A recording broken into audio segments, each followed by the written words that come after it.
Togo Info, le Togo à votre portée. Le Togo s'engage donc dans un processus qui va nous conduire à l'élection présidentielle qui aura lieu en février de cette année.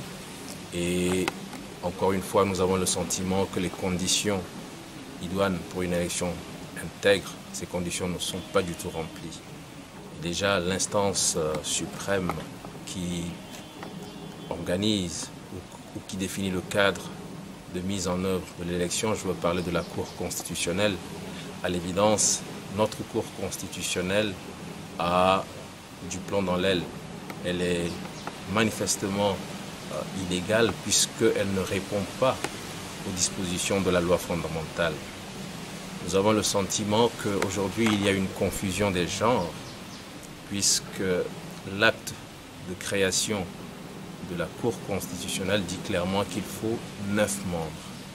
Si la loi organique prévoit dans les dispositions de fonctionnement qu'on puisse avoir un quorum avec 7 membres ou un quorum qui permette le fonctionnement en l'absence de certains membres, on ne peut pas appliquer les dispositions de fonctionnement à un acte de création. Donc il y a une confusion des genres qui nous interpelle tous et qui déjà pose le problème de la légalité du processus électoral qui a commencé avec la révision des listes électorales. C'est le premier point.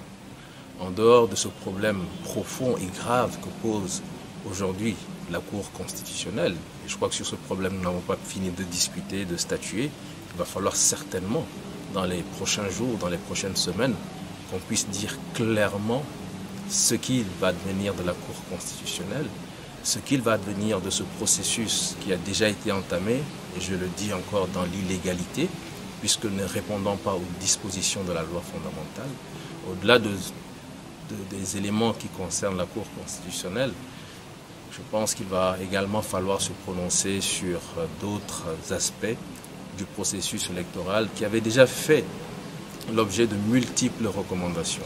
Cela a été dit dans la salle aujourd'hui, la proclamation des résultats bureau de vote par bureau de vote, l'authentification des bulletins de vote, etc., etc. Il y a beaucoup trop de problèmes qui entourent le déroulement des processus électoraux au Togo.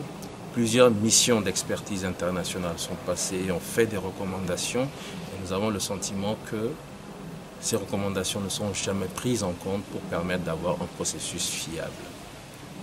Aujourd'hui, après 3 années difficiles, il est important que le prochain processus, la prochaine élection présidentielle se passe différemment.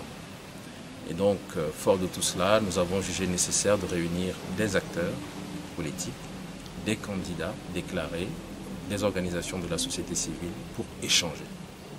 Échanger par rapport à ce processus tel qu'il a démarré et voir ce qu'il est possible de faire avant le 22 février, ce qu'il est possible de faire pour essayer en tout cas d'améliorer la transparence de ce processus pour que le jeu soit plus ou moins démocratique. Parce que le jeu aujourd'hui, tout le monde le sait, les dés sont totalement pipés et les dés sont en faveur d'une seule partie.